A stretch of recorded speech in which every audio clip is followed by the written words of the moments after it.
people.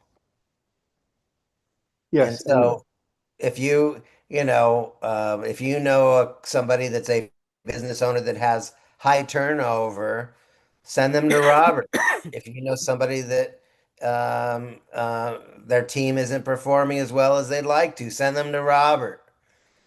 So because of the problem, again, the more we can connect with people, the best businesses own a problem. best business is a problem, The a good best problem. businesses own a problem. Like this is the problem that I solve all day long. We can get very stuck into the trap of here's my solution. I build websites. Okay, that's a solution. But maybe the problem is you have a website that doesn't convert. How many of you have a website that's not giving you enough leads or clients? Is your website productive? So the problem is your website isn't performing. Well, instead of just being a web designer, you could be a web redesigner to fix those broken problems. So Robert owns the problem of unproductive teams. He owns the problem of team turnover. And if you want to have those problems, you want to bring in some creative problem solving because you can't solve it on your own, you bring in Robert. And so in your business, you can go to Robert, or if you know somebody, again, we're trying to be a referral source for each other. Thank you. Eric Johns, introduce yourself and let us know what you do and what problem you solve so that if we have that problem, of course, we could hire you. But even more important, if we run into somebody that we could send to Eric, how would we know, what's the problem if we see that in somebody that we know, oh, you need to talk to Eric Johns. Right. So I'm Eric Johns. My company is Zafiri Corporation.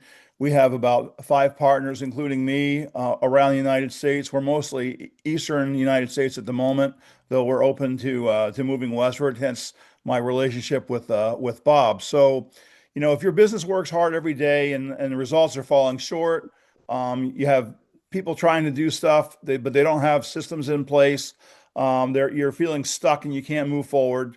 That basically what that means is that the owner is carrying the weight of the founder, the senior leadership team, and they don't really have good clarity and control over their team. And they just end up wasting a lot of time on some kind of theory they read in a book, or maybe it's soft coaching, where somebody just tells them what to do, but they don't sit there and have them do it. So how we differentiate ourselves in terms of that problem solving is we step in, we provide the hands-on support. We work starting with the financial picture, we build the leadership strength. We set some clear guidance and direction for what they want to do. We understand what their vision is and figure out if that's a good vision or not. Look at all the different risk factors that they might be facing, and then we use our success framework, which is basically products or services, resource management, um, growth, and leadership. Those are like kind of four foundational areas. We work with those in a suite of tools that we've developed to help them to improve their business and get to where they want to be. So after we work with them for a couple of months, maybe even a shorter period of time, they become organized. Issues start surfacing early instead of after they're a problem. We improve the velocity on their decision speed. We get everybody going in the same direction, and then the business starts to gain energy instead of losing it. So as a result, they have a stronger company and they can grow with confidence and they increase the value of their business over time. Very good. I think that you and Robert Chun should actually have a one-on-one. Yeah, You, I agree. you guys do different things, but you probably have a similar customer base. So if Robert comes in and solves his problems, maybe after he works with them, you could, you want to think about who who needs me, who comes before me,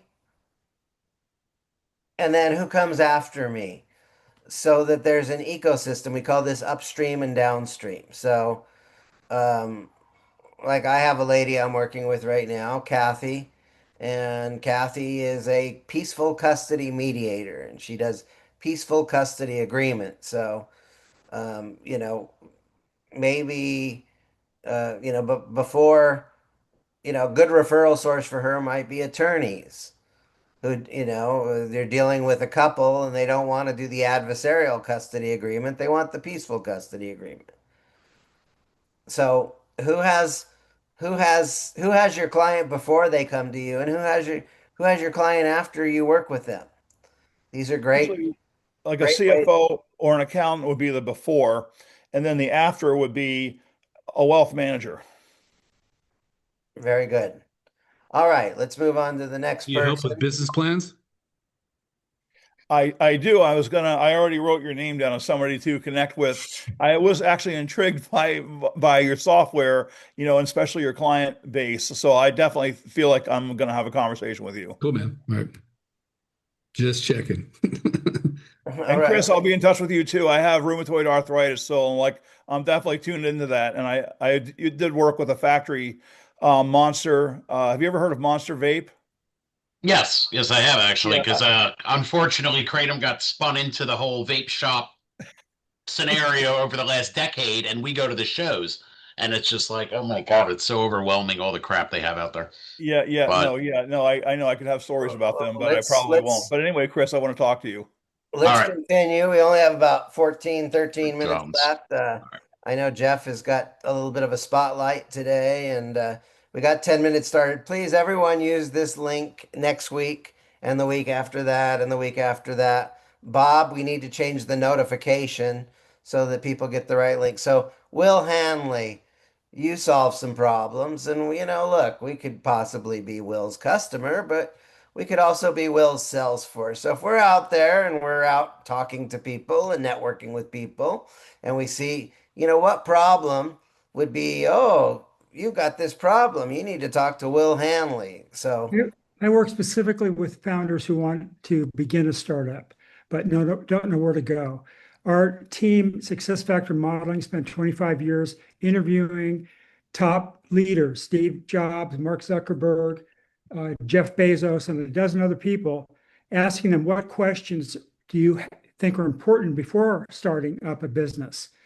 So I have a structure called the Circle of Excellence to tap founders into, and using those questions, they can know ahead of time what problems they're going to be facing before they get started. Thank you. And you're an NLP guy, right? The NLP guy. It all comes from NLP, going back 1981. There you so go. how do we know when somebody needs NLP help? If anybody has any, some of us are still working on this. A lot of us are working this problem, but anybody has anxiety or having mental blocks, have communication problems, have relationship problems. NLP is mostly about communication. So People who have communication problems. yes, I would like to increase their communication ability. Most people have communication problems. Thank you, everybody. You're only listening from your mind, Yeah. not necessarily other people's. That's right. And we give a name to that as the map is not the territory. So it's finding out what the other person's map is before you can really communicate with them. And we have One of a my process. favorite quotes is the biggest problem with communication is the illusion that it's actually happened. Yes. Yeah. That's a good one, That is good. Joe. Thanks, I Joe. love it. Perfect. Bill Schweber. It's often like a gunfight. You're up here talking, saying your thing, the other person's thinking about what they're going to say. It's like they're down here reloading, and you pop up and shoot while they're down reloading, and nothing happens. Exactly. Yep. Thank you. So, Bill Schweber, we might be able to be your customer, but probably not because you do something very specialized. But if we run into somebody, how do we know? Oh, that's a problem that Bill Schweber. How do we know who to refer to you to point people your way? Yeah, sure. Anybody who needs brain surgery, I'm good at that. I'm joking. I do IT data forensic for major litigation. So if an accountant or lawyer is stuck in a mountain of data and they're working on a big case. They call me in to try to make the mountain into a molehill and to find the bullet or the smoking gun in there that'll help win their case. So you help attorneys make their case. You sort through the data and give them, you find the gold that's going to help them get a jury decision in their favor.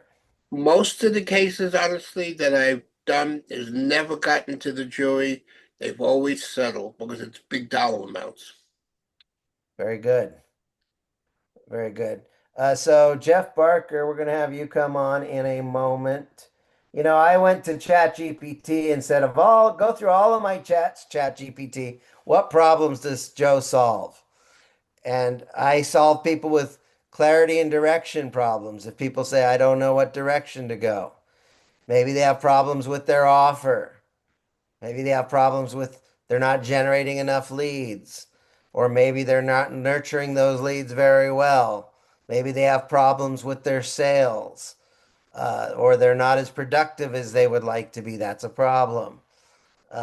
Maybe it's a lot of people don't have confidence in their abilities. There's mindset and emotional problems, or money and cash flow problems. If I help you generate more leads and close more sales, guess what? You make more money. Maybe you're not systematic. Maybe you're not connecting with people. You have problems with connecting and developing valuable relationships. Or maybe you're having leadership problems or transitioning from employee to entrepreneur, or the customer journey problems, or legacy impact and growth problems. So, um, I recommend you go into ChatGPT and say, look at all of my chats. What are the common problems that I solve for people? And ChatGPT is going to come up with some stuff for you because it's been monitoring your chats and it can do that. It can go back and look at all those chats. So, a lot of people struggle in business.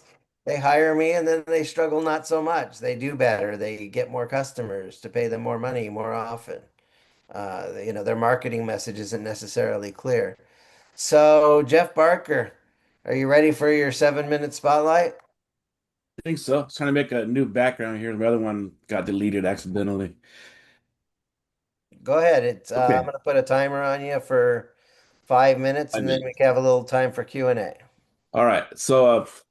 I decided to take a route of say letting you see what it's looked like for a day in the life of a bookkeeper. So it's important to have a good routine because it helps us keep on track so we can get through our clients in a timely fashion. And having a routine also makes you sure that you don't forget to do a step or a procedure that you need to do or skip billing a client or something to that effect. So it's always important to have a good routine. Right now, I'm working on a client where I'm cleaning up their 2025 books to bring them current. This is actually for a tow company that does over 300 transactions a month. And the work involves matching receipts to their invoices and their expenses, matching payments to invoices, and also matching those payments to specific bank deposits that have cleared the bank account. And most of these deposits are made by ACH. So you can't necessarily readily look at an invoice and say, oh, this deposit goes here, because sometimes it's made up of two, three, so one time 20 invoices were in one deposit. So it took quite a bit of time to track those down to figure out what all was in that deposit. So it's a very time consuming task.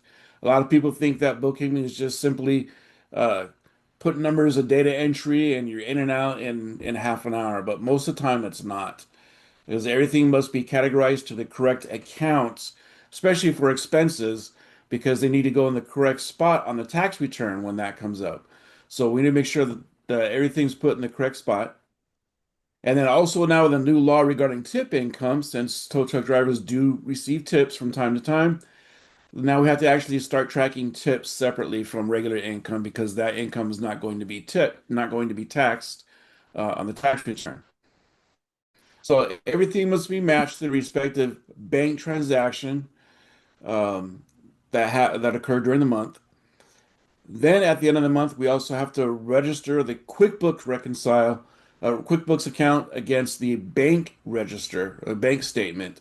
They have to match, otherwise you've got an error somewhere and you have to hunt that down. Once you know those both match, then you can close out that month and move on to the next month. And by doing this accurately throughout the year, the owner will always have an accurate balance sheet or profit and loss that they can refer to throughout the year. For this particular client, it allows him to purchase vehicles for expanding his business and to secure storage lots for vehicle impounds. So to keep client, I have to access this particular client's books twice a week for a few hours each time.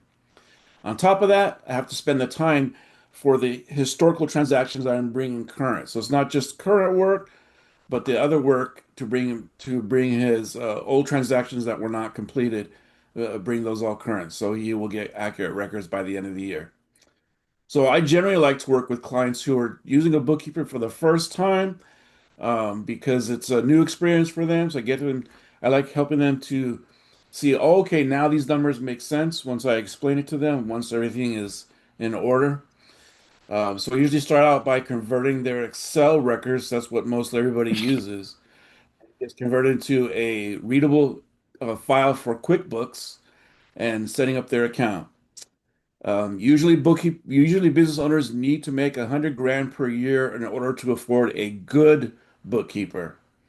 There are bookkeepers out there that charge less per month or charge hourly and feel like it's a really cheap rate, but often you get what you pay for. So you're going to get somebody who maybe is not on top of your books regularly.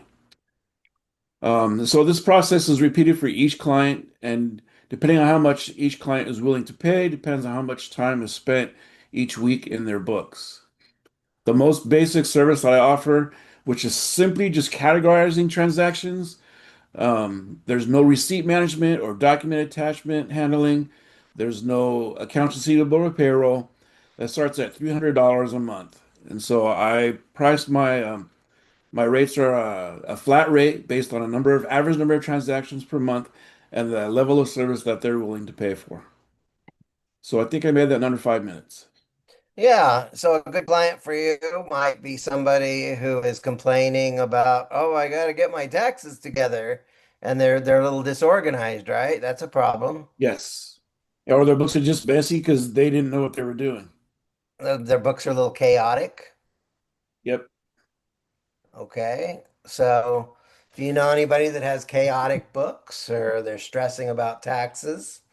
They're trying to, or they just trying to do too many things themselves. And I think one of the first areas you can delegate to people is bookkeeping, because, are you, is bookkeeping busy work for you, or is it in your genius zone? It might, for Jeff, it's in his genius zone, but for you, it might not be in your genius zone. So wouldn't you rather spend less time on your books so you can spend more time in your genius zone and truly serving clients at a higher level? Any questions for Jeff? Yeah, I got a question. Jeff, how much do you need to grow your business? I'm not sure I understand the question. How much do you need to grow your business? Are you got all the business you need, or would you like more customers? How much do you want to grow your business? Okay, yeah. So yeah, I'm definitely in the process of growing the bookkeeping business. The tax part of the company I've been doing since 2017. It's pretty stable. I got a lot of repeat customers. So I'm pretty stable there. But yeah, it's the bookkeeping part. That's my full-time part now that I'm trying to grow. Gotcha. Nobody needs a bookkeeper, but everybody wants the benefits of having one. Exactly. Okay. Everybody need, you know what we all need? We need more broccoli, but we all want more chocolate. Okay. So what we need to do is make sure that we sell the chocolate and make sure we bonus in lots of broccoli. So look, we are getting to the end of this meeting. I want to kind of go around real quick. What was most valuable or useful about this meeting today?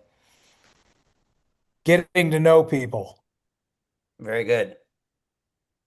Anyone else? I agree. I liked everyone's introductions, even though I've heard many times. It just seemed more streamlined today and more enforcing. Like, okay, I'm thinking about who I'm going to be talking to for sure this week. Let's send each other business. Let's do one-on-ones. If there's somebody that you need their help, obviously hire them. Uh, I could help all of you with your marketing, but I work with people who come to me and say, I'm ready, Joe. When the student's ready, the teacher appears. But, maybe you can hire somebody in the group, or maybe you can refer people, but go forth and seek pain in others, and let's see if we can be better referral sources for each other, for each other's businesses, and let's be better referral sources to bring people to this group. We got 12 people here today. Last week we had 10, so we're up 2. But if everybody brings one person next week, we will have 24 people in this room, and it will make the room even more dynamic. So, everybody have a great week. Any other last comments before we wrap? Thank you, Joe. Thank you, Yeah, Joe. thank you. It's good. Joe. Use this same link next week. Yep. All right, thank you. Have a great week. Happy See you guys. Thanksgiving. Bye bye.